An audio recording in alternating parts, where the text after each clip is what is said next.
पर article publish कर रहा है और लिटरली ये लोग यही लैंग्वेज यूज कर रहे हैं कि यूके और यूएस में आज के समय अलार्म बज चुका है इस बात को लेकर कि शायद हमारी नाक के नीचे एक बहुत ही बड़ी जियोपॉलिटिकल डेवलपमेंट हो गई और इसको ये लोग टाइम से डिटेक्ट नहीं कर पाए हैं। कम शब्दों में आपको कहूं तो यूएस और यूके की इंटेलिजेंस एजेंसीज शायद ये बात नहीं नोटिस कर पाई कि रशिया और ईरान के बीच में एक सीक्रेट न्यूक्लियर डील हो चुकी है। ये कोई न्यूक्लियर एनर्जी वाली डील नहीं है, हम यहाँ पर वेपन्स की बात कर रहे हैं। यूएस प्रेसिडेंट जो बाइडेन और ब्रिटिश प्राइम मिनिस्टर कियर स्टारमर, इनको डर ये लग रहा है कि एक सीक्रेट आर्म्स लिंकअप हो चुका है। और रशिया ने देखो, इसके दो सिनेरियो बताए जा रहे हैं।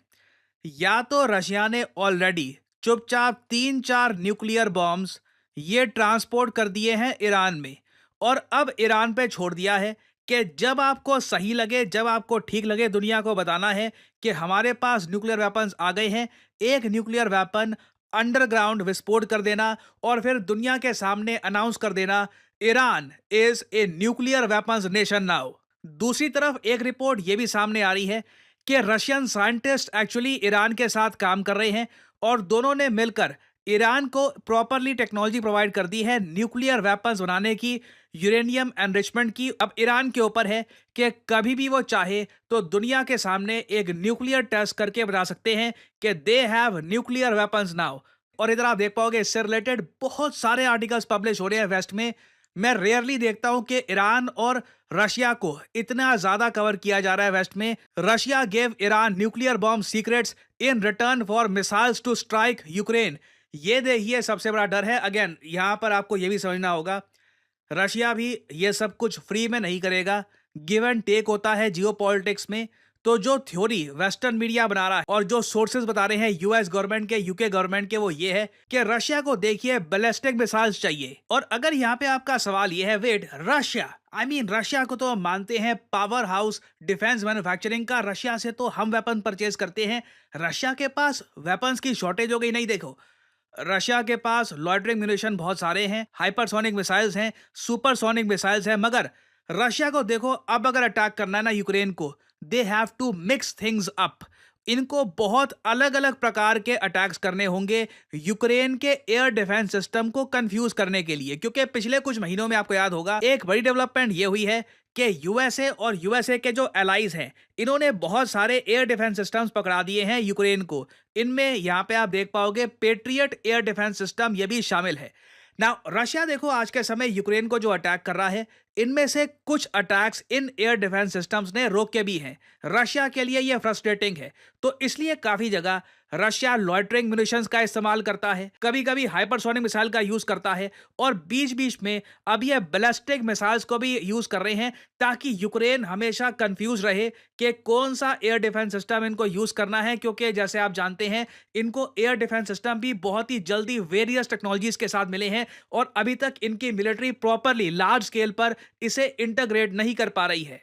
तो ईरान एक ऐसा देश है जो सस्ते दामों पर बहुत सारे बैलिस्टिक मिसाइल्स प्रोवाइड कर सकता है रशिया को, और ईरान ने देखिए ये कर भी दिया है। हाल ही में G7 के जो विदेश मंत्री हैं, इन्होंने ओपनली निंदा करी है ईरान की कि ईरान ने बहुत ही गलत काम किया है बैलिस्टिक मिसाइल्स एक्सपोर्ट करके टू रशिया। नाउ जब ये न्यूज़ सामने आई थी कि ईरान ने बैलिस्टिक मिसाइल्स एक्सपोर्ट कर दिए हैं टू रशिया, इसके बाद सबसे ज्यादा कंसर्न इसराइल को होना शुरू हो गया। अब यहाँ पे आप कहोगे इसराइल चिंता क्यों करेगा? क्योंकि देखिए जैसे मैंने आपको बताया था, जियो पॉलिटिक्स में there is no free lunch, कुछ फ्री में आपको नहीं मिलेगा। कोई देश अगर सोचता है कि मुझे कुछ फ्री में दिया जा रहा है, तो आज नहीं तो कल उस कंट्री को एक बहुत ही बड़ा प्राइस पे करना होगा।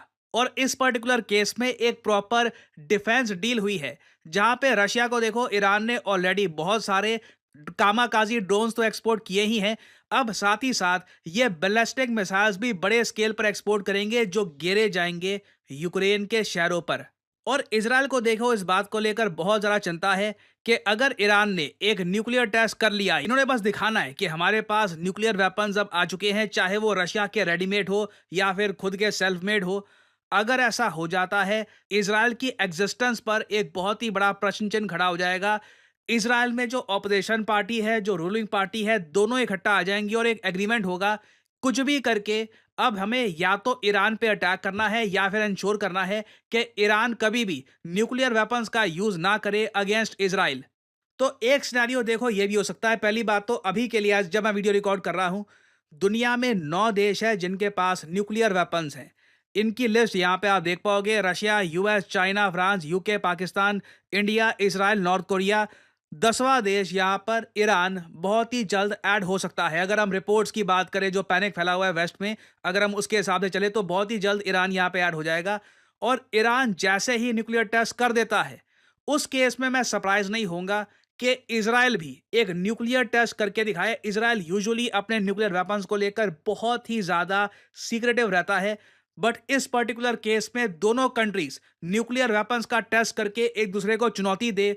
This can not be ruled out, और इससे आप देखोगे ग्लोबल टेंशंस और पैनिक और जरा बढ़ेगी। आप देखेंगे उस केस में ग्लोबल समिट्स होंगे, suddenly US president, even Indian government भी हो सकता है कि इन्वॉल्व हो जाए पीस टॉक्स को लेकर, कि देखिए अब कुछ भी हो, एक दूसरे पर न्यूक्लियर वेपन से अटैक मत कर दीजिएगा। न्यूक्लियर वेपन्स का मतलब ही रिस्पॉन्सिबिलिटी है। अब कोशिश यही करते हैं कि ये डेटरेंस का काम करे और रीजन में इससे और ज्यादा इंस्टेबिलिटी ना आए।